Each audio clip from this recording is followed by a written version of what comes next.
बाबा साहब पर टिप्पणी करना अमित शाह का अक्षम्य अपराध है। इसके लिए अमित शाह को माफी मांगना चाहिए। पीएम मोदी को अमित शाह से उठक बैठक लगवाना चाहिए। यह बात कांग्रेस प्रवक्ता सुप्रिया श्रीनेत ने इंदौर में प्रेस कॉन्फ्रेंस के दौरान कही। देखिए ये खास रिपोर्ट। संविधान निर्माता बाबा साहब अम्बेडकर पर केंद्रीय गृह मंत्री अमित शाह की टिप्पणी पर कांग्रेस का जुबानी हमला जारी है।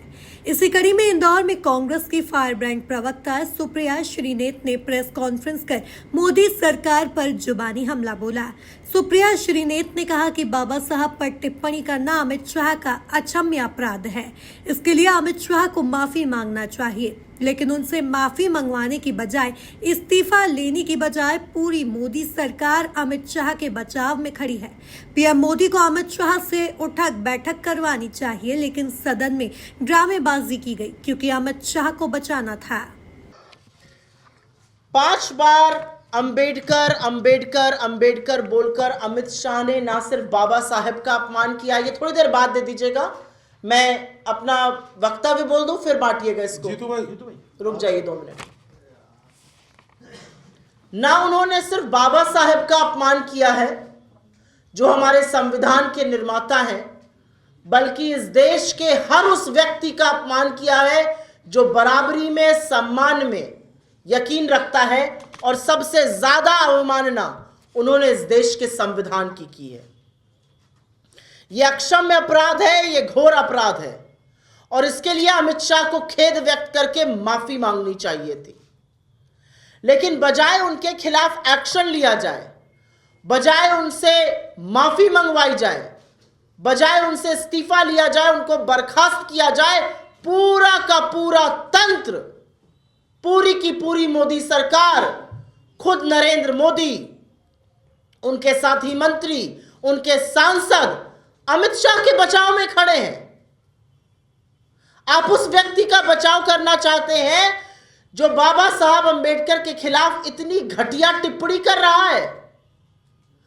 प्रधानमंत्री को बुलाकर अमित शाह को कमरे में उठक बैठक करवानी चाहिए थी और इस्तीफा लेना चाहिए था, और प्रधानमंत्री उनके लिए ट्वीट कर रहे हैं।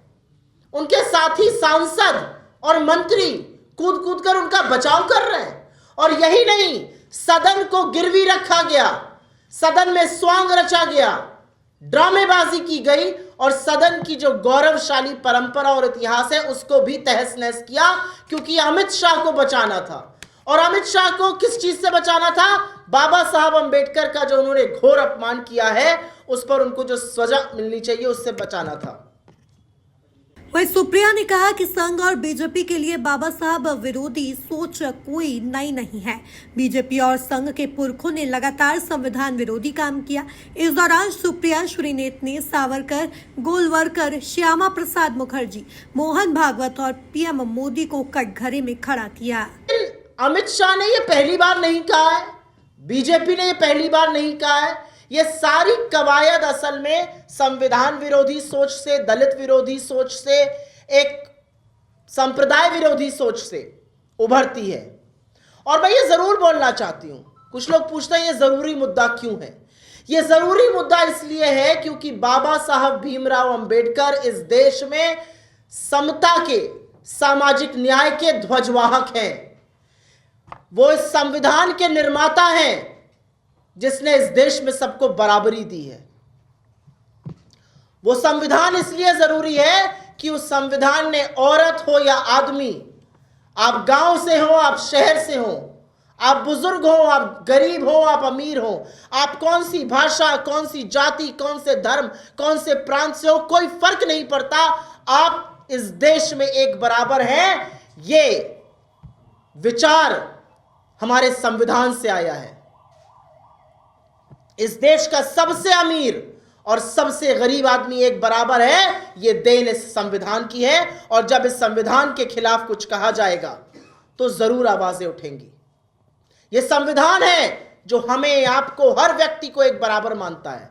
यह मनुस्मृति नहीं है जो औरत और आदमी में भाषा के आधार पर, जन्म के आधार पर, लिंग के आधार पर, वर्ण के आधार पर जो भेदभाव करती है। यह इस देश का संविधान है। लेकिन ये बाबा साहब की विरोधी सोच या संविधान विरोधी सोच भाजपाइयों के लिए या संघ के लिए कोई नई नहीं है। इनके पुरखों ने लगातार यही काम किया है, फिर वो गुरु गोलवलकर रहे हो या सावरकर रहे हो या इनके सबसे पूजनीय श्यामा प्रसाद मुखर्जी रहे हो या अभी संघ प्रमुख मोहन भागवत रहे हो, मनमोहन वैद्य रहे हो, तमाम इनके संघ के नेता और खुद मोदी जी जो गुजरात के मुख्यमंत्री रहते हुए जिस व्यक्ति ने मंदबुद्धि और दलितों को एक बराबर कहा था, यह इनकी विचारधारा है। क्या कहा था सावरकर ने कि इस संविधान में कुछ भी भारतीय नहीं है, यह संविधान पर मनुस्मृति की छाप नहीं है। भगवान ने अच्छा किया कि इस पर मनुस्मृति की छाप नहीं है, क्योंकि अगर मनुस्मृति की छाप होती तो औरतों को संपत्ति माना जाता। अगर मनुस्मृति की छाप होती तो जिस वर्ण और जाति में आप पैदा हुए हैं आप ऊंचे और नीचे होते। यह संविधान है जिसने इस देश में दलितों को, वंचितों को, आदिवासियों को, अल्पसंख्यकों को, पिछड़ों को हक दिया, महिलाओं को हक दिया। इस देश के संविधान ने जिस दिन से लागू हुआ महिलाओं को वोट का अधिकार दिया, महिलाओं को हक दिया कि अगर उनकी विवाह में दिक्कत है तो अपना विवाह समाप्त कर सके। कुल मिलाकर बाबा साहब को लेकर कांग्रेस फ्रंट फुट पर खेलते हुए नजर आ रही है और अमित शाह के इस्तीफे को लेकर लगातार आक्रामक है। Bureau report, MP news, Indore.